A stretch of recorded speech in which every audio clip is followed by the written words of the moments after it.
Grabe yung ginawa nyo dito sa kapatid ko. Ayaw na sana namin magsalita tungkol sa ginawa nyo sa kapatid ko, pero pinipikon nyo kami at pinipilit nyo kami mag-broadcast. Hinak ng mga barkada ng kapatid ko yung Facebook account niya at Facebook page niya. Kaya kung meron man kayong mababasa sa social media account ng kapatid ko nung nakakaraan na puro negative yung mga pinopost, hindi po siya ang nagpo-post nun. Bukod doon, ginagawa nyo pa ng kwento yung kapatid ko, sinisira nyo ng sinisira yung sinisimulan niyang pangalan para sa sarili niya. Hindi ko alam kung intention yun or katuwaan lang, pero hindi siya magandang biro. At yung mga kaibigan ng mga kapatid ko na to, kaibigan niya talaga, bata pa lang siya. Pinayagan namin sila na mag-overnight sabay-sabay dahil pare-parehas naman sila mga babae. At the same time, kilala rin namin din sila kasi. Ngayon sa hindi inaasahang pangyayari, ganito ang nangyari. Ganito ang ginawa nila sa kapatid kong si Elaine. Umaga na nung may nakita akong post, eto. Naiwan ko yung panty ko sa bukid kanina. Nagulat ako. Post ni Elaine, 6 minutes bago ko siya nung nakita. Sa Facebook page niya po mismo yan. Eto pa. Deserve kong kumain ng banana Q, gets nyo? Actually, hindi ko siya gets, pero ngayon gets na gets ko na. Ito yung pinakalas, buntis ako pero walang ama. Akala ko talaga si Elaine yung nag-post niyan. Alam nyo ba kung sino yung nag-post niyan? Ang nag-post po ng mga yan, walang iba kundi yung mga kasama po ni Elaine doon sa pinag-sleepan po nila. At hindi po natapos dyan. Nung nagsumbong sa amin si Elaine, sinabi niya yung totoo na umuwi siya sa bahay na ang mga nag-post nun is yung mga barkada niya. Kinausap ko sila at tinanong ko sila kung bakit nila ginawa yung total. Hindi naman sila iba na sa amin. Aba, akala namin okay na. Akala namin hindi minasama. Pag-uwi nila ng bahay, may ginawa pa sila kay Elaine. Anyway, balik ulit tayo dun sa una, medyo sumurkat ako dun sa stories. Ito kasing kapatid ko na to, sobrang dali ng password dito sa cellphone. Pinagkakatiwalaan niya lahat ng barkada niya, mga kaibigan niya.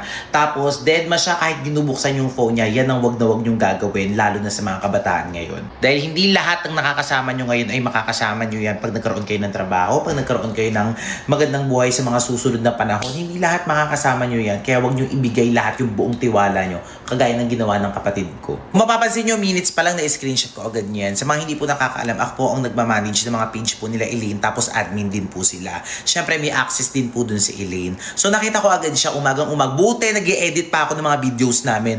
Buti na lang nakita ko nag-notif, nag-post si Elaine Yay. Tapos nakita ko sunod-sunod ganun yung mga post. 'Di ba? Nakita niyo yung mga post. So nagkaroon ako ng kutob, feeling ko talaga na hack yung page ni Elaine. So tinawagan ko agad siya, nagri-ring, ang dami ko tawag sa kanya, hindi niya sinasagot, yun pala is tulog siya. So ang tinawagan namin yung mga kasama niya, tinanong namin yung mga kasama niya, nandiyan ba si Elaine pakigising. Then kinausap ko, tsaka namin pinauwi agad. Anyway, after pala noon, yung nakausap na namin pala sila lahat dahil nalaman namin na ganon, gumawa pa rin kayo ng eksena. Anong ginawa niyo sa kapatid ko? Gumawa kayo ng kwento, nag-my day kayo ng mga pante na merong mancha na sinasabi nyo kaninong pante ito, pero halatang halata naman na sa Elaine yung pinatatamaan nyo.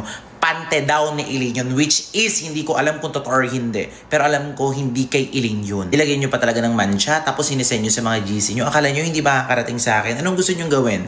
Ipahiya yung kapatid ko. The reason why kung bakit namin kayo gustong kausapin in person ulit, para makausap na rin yung mga magulang nyo, dahil yung ginagawa nyo hindi po tama yan. Lahat po ng mga bagay na ginagawa natin na mali is meron po yan consequences, kaya harapin po natin yan. Kayo hindi namin kayo aawayin, gusto lang namin is makipag-usap kami sa inyo at kausapin na rin yung magulang nyo sa ginagawa nyo sa kapatid ko, dahil yung ginagawa nyo sa kanya is bullying. Walang bagay na hindi nadadaan sa magandang usapan, kaya makipag-usap po kayo sa amin.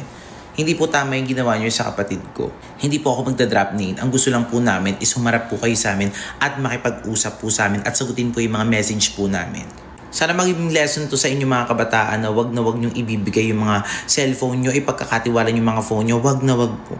Kagaya ng ginawa nila sa kapatid ko. Hindi ko alam kung katuwaan nila. Akala siguro nila tama. Pero gusto kong sabihin ulit sa inyo, mali yung ginawa nyo. Kasi kabuhayan po yun ng kapatid ko.